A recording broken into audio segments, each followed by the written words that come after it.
Pag-lift ng COMELEC sa lahat ng election prohibitions sa BARM matapos ilabas ang desisyon ng Korte Suprema.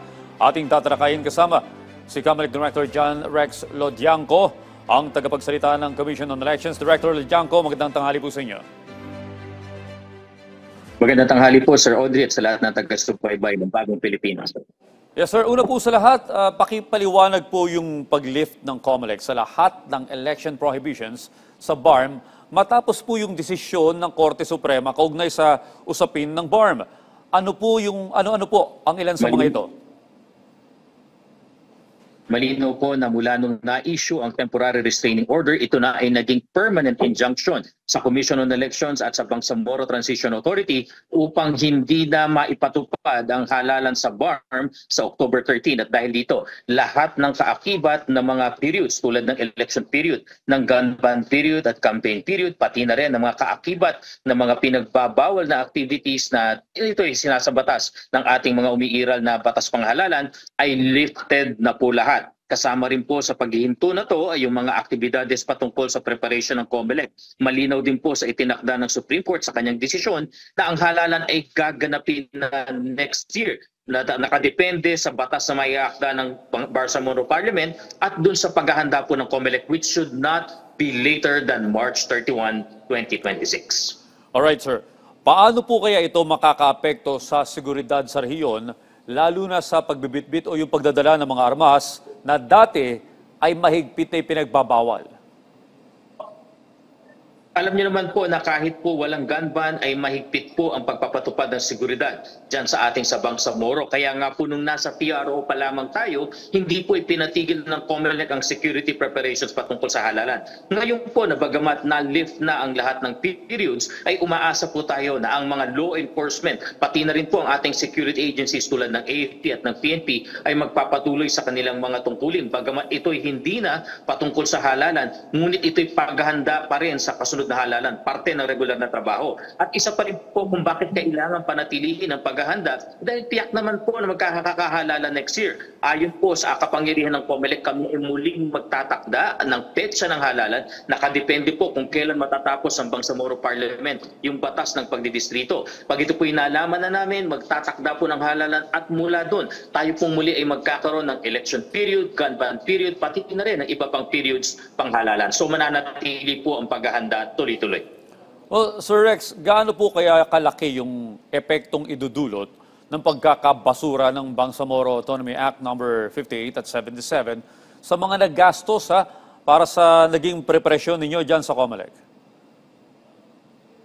Sa unang pagtataya po, Sir Audrey, ang nagastos na po ng COMELEC ay nasa 1.2 billion pesos. Hindi pa po kasama ang kabuuang bayad doon sa pag-upa ng makina, pag-upa ng mga consolidation and canvassing system, yung pong tinatawag nating data centers, pag-imprenta ng halos 3 milyong balota, pati na rin yung nauna ng deployment. Medyo malaki-laki po ito, pero kailangan po nating tanggapin dahil ganito po talaga ang demokrasya. Hindi na din naman po namin maibabalik doon sa napagandaan dahil ultimo yung lumang batas, ang Bangsamoro Autonomy Act 58 ay pareho ring na-declare na unconstitutional. Ang kagandahan lang po dito, Sir Audrey, siguro para sa ating mga kababayan, wala pong pinanigan dun sa nagtutunggaling puwersa. Kumakampi sa 58, kumakampi sa 57, malinaw ang sinabi ng Supreme Court. Magsimula tayo ng bago. At itong pagbabagong distrito ay dapat tama na. Hindi na pwede yung magkakalayo ng mga bayan. Dapat adjacent, contiguous, compact, at higit sa lahat may itinakdang period. Kailangan maisagawa ang batas na yan, not later than October 30, makapagsimula na sila ng sa ganun ang halalan, tiyak ding magaganap bago matapos ang March 31, 2026. Alright, sir. Pero dahil ito po'y magiging panibagong paghahanda na naman ng COMELEC, ano po yung timetable ninyo para matiyak na maisasagawa yung halalan sa darating na Marso ng susunod na taon? Dahil po kung titignan nyo, Sir Audrey, pagamat 5 buwan itong pagitan mula Oktubre hanggang March 31. Lumalabas po dito parang ang time lang ng COMELEC ay halos 3 buwan. Bakit? Dahil sa October 30, mula nang maisapinal ang desisyon ng Supreme Court, saka pa lang kikilos ang Bangsamoro Parliament. Hindi pa po namin din nasasabi dyan kung sila'y mag-motion for reconsideration. Pero malinaw, baka mga isang buwan kalahati bago matapos ang batas. At doon pa lamang po makakasulong ng paghahanda. Lubhang napakaikli po ng 3 buwan para paghandaan ng COMELEC. Kaya po kaninang umaga, agad na pong pinulong ni Chairman Garcia ang mga direktor ng COMELEC kasama na ang aming opisyalis dyan sa BARM para maghanda na po kami. Yung sa pwedeng paghandaan na kahit wala pang batas, ano na ang pwede namin gawin ngayon nang sa gayon pag dumating ang naturang batas, kami naman po ay magsulong sa paghahanda na in time for not later than March 31, 2025. Well, sir, ano naman po yung magiging epekto? 2026. Alright, sir. Ano po yung magiging epekto nito sa voter education program sa BARM? Lalo na't kailangan ipaliwanag sa ating mga botante yung magiging bagong distritong ilalatag. Tama po. Bagamat una po namin hininto ang voter education patungkol sa October 13 BARM elections, ngayon po ay pagpapatuloy namin ito hindi para sa halalan, kundi para tulungan ang ibang ahensya ng pamahalaan ipaliwanag bakit naging ganito ang desisyon ng ating kataas-tasang hukuman, kung bakit kailangang ilipat ang halalan next year at kung bakit kailangang magsagawa ng bagong distrito. At kapag tiyak na po na meron ng bagong batas, bagong distrito, kami naman po ay susulong sa ikalawang bahagi ng aming voter education, ang pagpapaliwanag na ng distrito, ang pagboto, ang pagsulong ng mga kandidatura at yung eksaktong petsa ng halalan next year, 2026. So 2 bahagi po ang magiging voter education ng Commission on Elections. Alright, sir. Meron po bang contingency plan ang COMELEC sakaling matagalan pa yung pagpasa ng bagong redistricting law? Bagamat gugustuhin at nanaisip po ng COMELEC na fully automated pa rin ang halalan diyan sa BARM, bunsod ng Republic Act 123 na nagsasabing ang halalang ito ay karugtong lang ng may elections, ngunit kung talagang magiging napakaikli ng panahon ng COMELEC, ay maaari po at nasa kapangyarihan pa rin namin na magpumunta sa manual elections. Sa manual elections po kasi, hindi na namin kailangang imprenta yung mga pangalan, hindi na namin kailangang Ngayon, sa punto pong ito, balikan natin si Director Lodiangco mula sa COMELEC. Sir, magandang tanghali po muli. Naririnig niyo po ako? magandang tanghali po muli, Sir Audrey, Okay. sa ating mga bayan. Well, sir, sa Magandang po. pagpapatuloy po ng ating talakayan kanina, no, ito po yung aking susunod na katanungan. Meron po bang contingency plan ang COMELEC sakaling matagalan yung pagpasa ng bagong redistricting law? Tama po. 2 po ang inihahanda ng COMELEC na contingency plan. Una, bilang pagtupad sa desisyon ng Supreme Court na kailangan by March 31, 2026 ay may halala na, inaaral na rin po namin sa ngayon kung uubra po ang manual elections para gawin dito. Nakikita rin po namin na maaari itong feasible dahil nga po 2 lang naman ang isusulat na boto ng ating mga kababayan. Una, yung tungkol po sa Regional Parliament Political Party at ikalawa, yung kanilang district representative sa parlamento. Kasama rin po namin inaaral kung sakali talagang matatagalan at kukulangin kami sa panahon, maaari din bang ilipat ng COMELEC pang saglit lang yung halalan. Depende dun sa Section 5 ng Omnibus Election Code. Pero nakikita nga po namin na talagang matindi at kailangan talaga by March 31 may halalan. So kami po ngayon ay talagang sumusulong sa pag-aaral kung possible ang ating manual elections. Well, Director, sa kabuuan, ano po ba yung mga susunod na abangan ngayon, lalo na sa BARM, matapos po yung naging desisyon ng Korte Suprema? Inaabangan po namin ngayon ang paglalabas ng bagong Bangsamoro Autonomy Act na malinaw ng magseset po ng mga distrito na susunod sa tagubili ng Supreme Court. Kailangan ang mga bayan talaga po ay magkakadikit, adjacent, contiguous, buo at compact. Hindi katulad ng Bangsamoro Autonomy Act 77 na nakita ng Supreme Court na lalong-lalo na doon sa Maguindanao del Norte, sa Lanao del Sur at Cotabato na may mga bayan, mga barangay na napalayo. Kung ito po ay magagawa at sa tingin naman po namin sa pakikipagtulungan ng iba't ibang ahensya. Nakahanda rin po ang COMELEC na tumulong sa BARM sa BTA, maayos po natin may sasagawa to sa lalong madaling panahon. Ang hiling lang din po namin, sana makonsider ang lahat ng stakeholder dito nang sa gayon, baka wala nang umakyat sa Supreme Court para questionin ang bagong Bangsamoro Autonomy Act na magkapagpapatagal pa ng paghahanda. Okay sir, sa iba pa pong usapin, may katanungan po ang ating kasamahan sa media na si Sam Medinilla ng Business Mirror. Ano po ang reaksyon ng COMELEC sa panawagan ni Senador Alan Peter Cayetano sa lahat ng national officials na mag-resign at magsagawa na lamang ng snap election? Feasible po ba ito?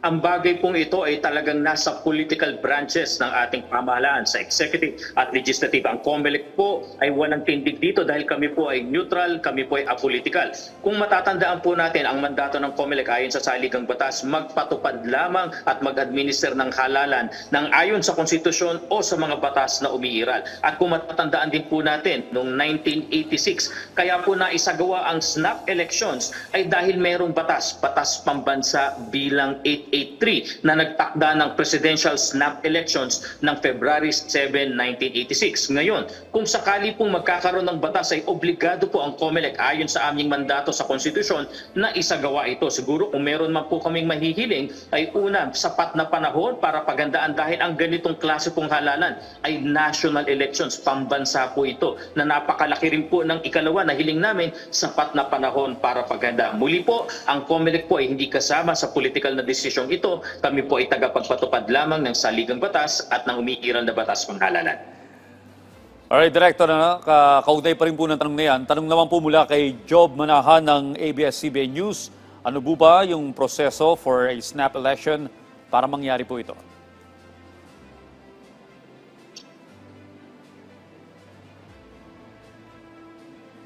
Ang pang-snap elections po, kung pagbabasihan natin ang ating history, ay dapat meron talagang batas na nananawagan dito kung saan itinatakda posisyon na bobotohan at kailan ang halalan. Kung pagsusumahin po natin yung kaganapan noong 1986, bandang December 1985, na isa batas ng ating Kongreso noon, yung batas pambansa bilang 883. Bago po dyan, merong batas pambansa bilang 882 na nagsasabi po ng succession in case na mawala o magkaroon ng bakante sa ating pampanguluhan. Malinaw din po sa Batas Pambansa 883 na itinatakda ang halalan. So sa kasalukuyang panahon na umiiral na po ang 1987 Constitution, meron naman po tayong halalan na nakaset for presidential elections 2028. At kung sakali man po na magtatakda po sila ng labas dito, hahayaan po natin na magkaroon ng batas patungkol sa halalang pinananawagan. Well, sir, sakaling magkaroon nga ng batas para sa snap election, ilang taon po ba o ilang buwan ang magiging preparasyon dito ng COMELEC? Dahil sinabi nyo nga po, ito po yung national elections.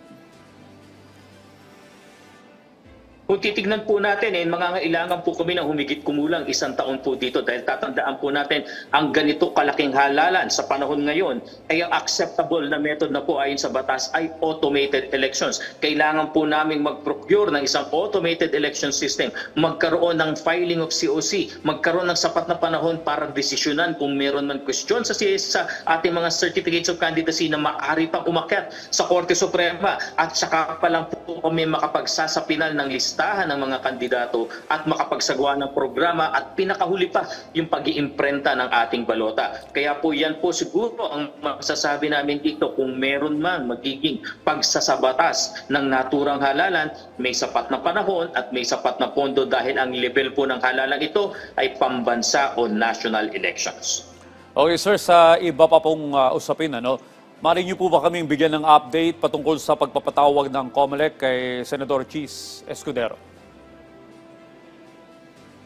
Tama po, naipadala na po nung nakaraang Biyernes yung pong ating summons para po kay former Senate President Chis Escudero at umaasa po kami sa loob po ng 10 araw siya po ay either magpapakita or magsusumite ng kanyang tugon dun sa sinasabi naming pagpapaliwanag ng naganap po sa pag-amin ni Mr. Lubiano ng donasyon at nakita rin naman po namin sa kanilang Statement of Contributions and Expenditure na tumanggap ng 30 milyong piso bilang contribution sa kampanyahan. Asahan niyo rin po ang update ng COMELEC dito at re-resolbahin po ito ng naayon sa batas at umiiral na mga case law na naipasa ng ating Supreme Court. Alright sir, bilang panghuli ang inyo pong mensahe sa ating mga kababayan, partikular na po sa may Bangsamoro Autonomous Region in Muslim Mindanao.